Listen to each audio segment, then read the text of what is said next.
Wednesday, May 24th. 14 main ribs for the left or port wing are primed and ready to go, but we're not going to do anything with them today because I still have the 14 main ribs for the starboard or right wing that I need to get ready today. And I don't want to start riveting these things onto the spars until kind of all of them are done and I can do both wings at the same time, which gets me to my next point. Once I start riveting these things onto the spars, I'm going to hang them here on the wing stands. And there's still two more things that I need to do here. And one is take the end rib, number 14 right here, and make a couple of holes here and then create some angle to hang it, basically create a mounting point so it can hang off of this end of the stand. And then once they're hanging on the stands, that'll give me the length for the lower support for the rear spar. So as we saw in yesterday's video, it's going to take a long time to get the next batch of ribs scuffed and ready for priming. But when that's done and I've got the primer drying, I'll see if I can steal some time to get started on this stuff. So we'll see how it goes. Stay tuned. Thanks so much for watching. Let's do the dirty work and scuff and prime.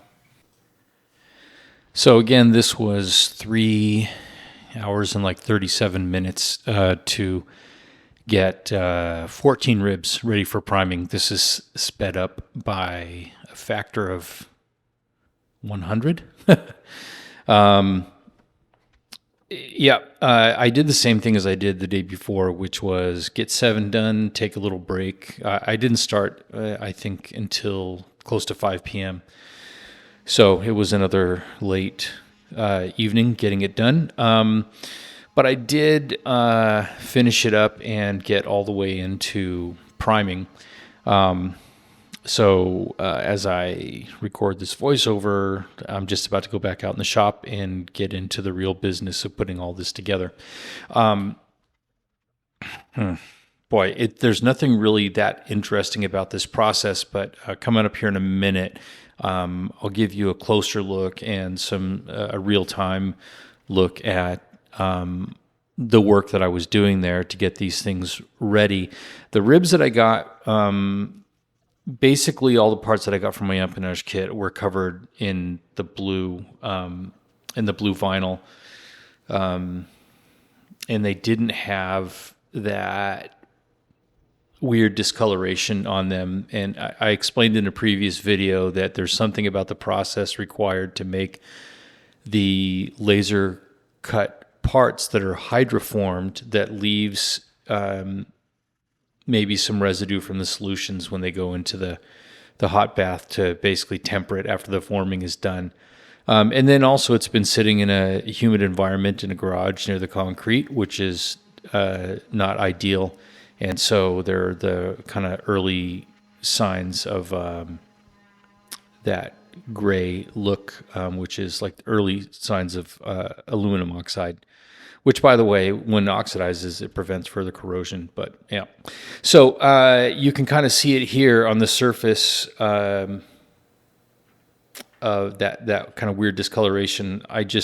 The first thing I do is just take a microfiber cloth with some acetone to wipe off the ink markings. But I don't know if you'll really be able to notice here. I kind of run it over to see, and it has no effect on that discoloration, which means that's sort of in the surface of the aluminum. This 2024 T3 aluminum has it's called All-Clad. We've probably talked about this before, or you might already know it, but All-Clad is a thin, like 5-micron layer of pure aluminum on the outside, which is basically for the purpose of preventing corrosion. But these ribs that I prepared needed some extra attention to get them ready. To prime them,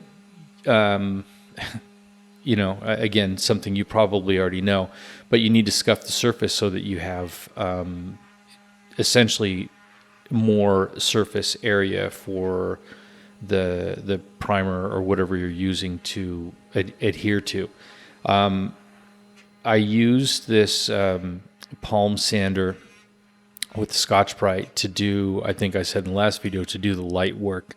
It just sort of saves on fatigue when you're kind of grinding away with these Scotch-Brite pads for 3.5 hours. Your hands are pretty shot by the end of it. But on the big flat surfaces, it's a good tool for me to use with light pressure, just to get a scuff on it. And then areas that need extra attention, I can come in and have to come in with my hands with a Scotch-Brite pad and get down little nooks and crannies and work on getting rid of those kind of imperfections and evening it all out. So yeah, it turned into a pretty long day. You'll notice on this flange, the aft flange of this rib, as I'm deburring it, there are two holes that are really close together or appear really close together.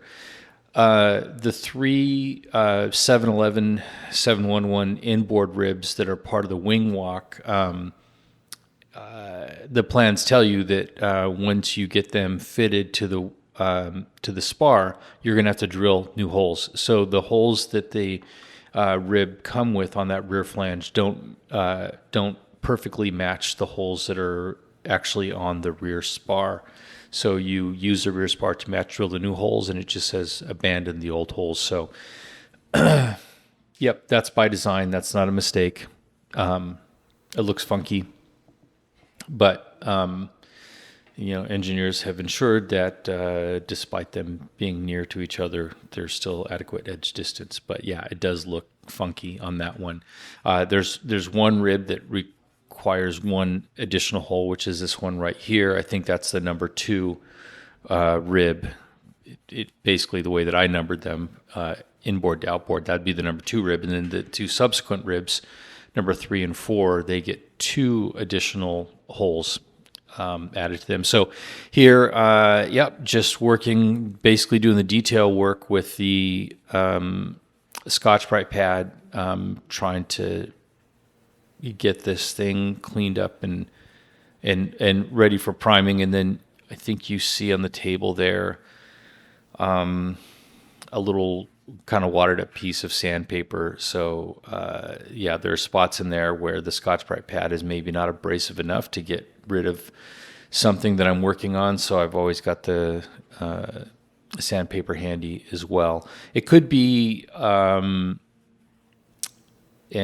imperfection, like maybe some of that discoloration or early signs of the aluminum oxide corrosion that the Scotch-Brite pad maybe doesn't feel effective enough for, or it could be just little nicks, little scratches that it gets on it that are a little bit deeper. And you want to, or I want to, sort of polish those out so that there are fewer places where there could potentially be, stress risers that could ultimately form into cracks. So, I don't know. I mean, it's a long day, but it's done. I still have the leading edge ribs that I'll have to do all of this to as well, but I've got plenty of work to do before I get into that. So, that's a look at the prep for priming, at least in my case, situation that I had to deal with. Again, if I had to do it all over again, I would be more diligent when the kit arrived to just get it out uncrated and put it into an environment that would be less prone to corrosion. That being said, these things don't really look that much different than they did when they arrived, but yeah, you'd have to think that in this environment, sitting in that garage in the crate near the concrete floor for 2 or maybe 3 months didn't help. Yep, that's it for this one. So I'm about to head out to the shop and get started putting this all together and riveting these things onto the ribs. Thanks for watching.